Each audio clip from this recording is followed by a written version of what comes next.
Hi, I'm Rick Martinez, a recipe developer and host at Food Network. My passion is Mexican culture and cuisine, and one of my favorite things are desserts. So today, I'm gonna make for you a vanilla flan. Flan is really amazing, and I actually love it. I might have eaten a half of a flan by myself when I was developing this recipe. It's basically a really rich custard with a caramel base. So the first thing I'm gonna do is I'm going to simmer and steep my dairy. So I've got whole milk and I've got heavy cream. And some versions of this dish will use all whole milk, some will use all cream or half and half. This to me is a really nice combination of the two. You get the richness from the cream, but the whole milk actually imparts a really nice dairy flavor. I'm using a whole vanilla bean for this recipe because I love the flavor of vanilla. So I've split one of the beans. These are actually all of the seeds from the orchid. I'm going to just simmer this. I don't want this to come to a boil. If it comes to a boil, it'll actually come out of the pot and I'll get cream and milk everywhere. So what I wanna do is just bring it just below the boiling point. You'll start to see bubbles form around the edge, and that is exactly where you want it. And then I'm gonna cut the heat and let that steep for 30 minutes so that the flavors can infuse. One of the hallmarks of this dish is the caramel that you put down on the base before you put the custard. What happens is you flip it out and you get this really nice caramel that just runs down the side. So I'm gonna make a dry caramel. What that means is I'm literally just putting sugar straight into the pan. I'm gonna turn this on medium-high, and I'm gonna let this heat up. So what's gonna happen is it'll start to turn a little golden and turn liquidy around the edges. When that happens, I'm going to grab a spatula and I will pull that into the edge so that we can evenly melt. And we're just gonna move that liquid into the center so that all the rest of the sugar starts to melt as well. And I'm starting to see bubbles around the edges of the cream. I'm just gonna give that a little stir, and then we're gonna turn that off. The other thing that bringing your dairy up to a simmer will do, you're gonna have a much silkier, more tender texture to whatever it is that you're actually making. So right now, it's amber on one side, so I'm gonna go ahead and just pull this in, and you can see it almost looks like honey. So you just wanna move some of the unmelted sugar over to that side because it's really hot. So this is another one of those occasions where you really need to pay attention and stand over this because it will go literally from beautiful amber caramel to really dark black and inedible very quickly. And now that it's getting a little bit of color and getting melty, I'm gonna go grab my pan. This is an 8-inch standard cake pan. That's looking really good. I like this color a lot. We're gonna take it to a deep amber color. There's still pieces of unmelted sugar in there. So you wanna make sure that you are stirring to make sure that those things get melted. This is also really hot, so you need to be very careful. All right, so this is almost melted. I'm gonna turn the heat off because that's pretty much the color that I want. Don't be alarmed by the smoke. And I think I am ready to pour. Okay, all right.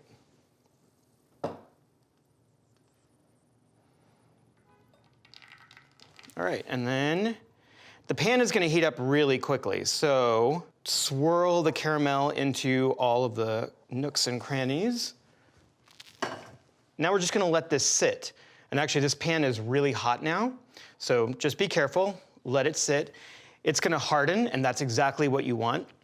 And bizarrely, as it cools down, it will start to crack. You will hear a sound almost like broken glass, and that is telling you that it is completely hardened and ready for your custard. All right, while the caramel cools, I am going to start the custard. I like using a blender for this dish. I feel like with flan, I really want that silky texture. And I know that if I use a blender on low speed, it's going to just completely integrate and mix everything together. I'm cracking 4 eggs into the blender.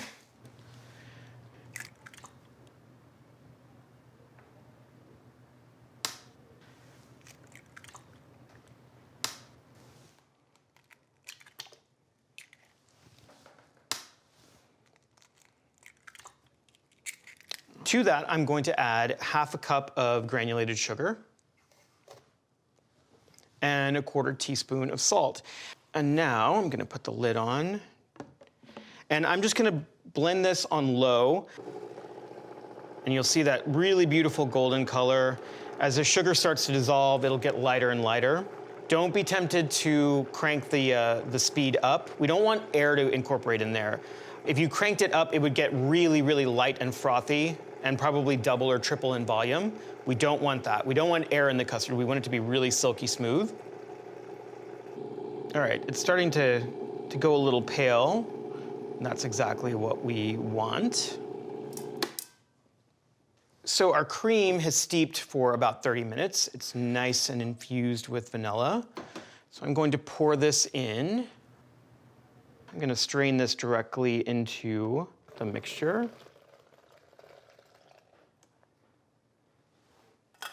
Okay, all right. And now we're gonna blend this again. You can see all the vanilla beans in there. They're gonna add so much flavor. I love custards and just desserts generally where I can see the vanilla beans. It lets whoever's eating it know exactly what they're gonna be tasting, and they're also imparting a lot of flavor. All right, that looks good. So you are gonna see some foam, and we definitely want to remove the foam. So at this point, I'm gonna go ahead and just skim the top of the blender, and you just wanna take all of the foam out, and you'll start to see the smooth, silky, uncooked custard down below. I think that's good. So my caramel is completely cool. This is ready to go. So I'm going to pour this in. All right, that looks really good. Now I'm gonna finish skimming the top of the flan. Got a little tray, and then I've got some paper towels. This is gonna seem very odd, and when I was in culinary school, this is the way that we made our custards, and we got the foam off, but it does work. So all you wanna do is just lay your paper towel on the surface of your custard, and the paper towel will absorb all of the bubbles. And you will have a nice, chef-worthy, bubble-free flan. I'm gonna wrap this tightly with foil. So this is gonna do a couple of things. It's gonna protect the surface of the flan from the heat of the oven. It's gonna help gently cook the flan so it's not breaking. The other thing it's gonna do is we're gonna put this in a water bath. And the water bath is another insurance policy that your flan is not gonna overcook, and it's gonna cook really, really nice and gently. So I'm going to get a roasting pan. I'm gonna put a clean kitchen towel down in the pan. So this is going to basically just keep it in place. So I'm going to carefully put this into the pan. And I'm gonna transfer this over to the back near my kettle of boiling water. And then you just wanna pour off to the side. You don't wanna pour that close to your flan. And you want the water to come up about halfway up the sides of the pan. If you filled it up any higher than that, what would end up happening is your flan will start to float in the water, and you definitely don't want that. All right, and then carefully put this in the oven. I'm putting this in the center rack of a 350-degree oven. It's gonna cook for about 35 to 45 minutes. It's been about 35 minutes, so I'm gonna check on the flan.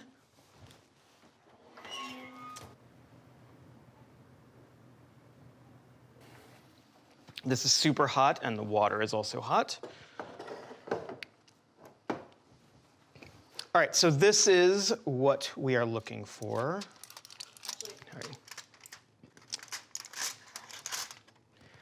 All right, so that's what we're looking for. You can see it's still pretty wobbly in the center, but the edges are set. So this will continue to set as it sits. So I'm just gonna leave this for a second or two in the water bath. I'm gonna transfer it to a wire rack to cool completely. And then once it's cool, I will cover it and refrigerate it. And I'm gonna let it sit overnight just to be sure. All right, so this is a flan that I made last night. So what I'm gonna do to make sure that this releases is I'm going to go around the rim of the pan and just loosen the sides. It's really, really delicate, And you don't want to cut into the flan itself. You just want to trace the edge of the pan. You can use a paring knife, you can use a chef's knife, you can use an offset spatula, just use whatever you have. You just need something that is sort of sharp that's gonna go around and make a nice clean edge. And now the moment of truth. Okay. So this is the point where you are not timid. We're just gonna flip this over really fast. If you go slow, there's a chance that you may break it. So flip. And I heard it. It's already fallen. So at this point, if it doesn't fall and release, what you can do is you can tap the center, tap the edges. There it goes. Boom. That is a beautiful flan. So I've cleaned this up. It came out beautifully, and I'm just gonna use a spoon, and I'm just going to make a little, or not so little, cut. I really like this recipe a lot. And then just come in, and make sure you get yourself lots of that caramel. It's really delicious. There we go.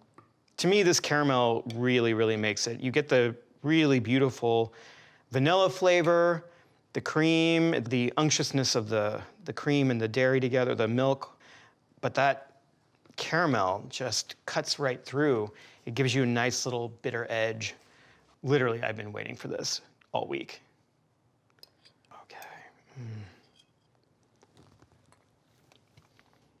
Okay. That texture is really incredible. It's not super sweet, which I actually really like. So it's only a cup of sugar total, half a cup in the custard and half a cup in the caramel. It's just really nice. It's this perfect balance of custard and dark sugar caramel. So good. This is a really simple and delicious recipe for vanilla flan. I hope you enjoy it.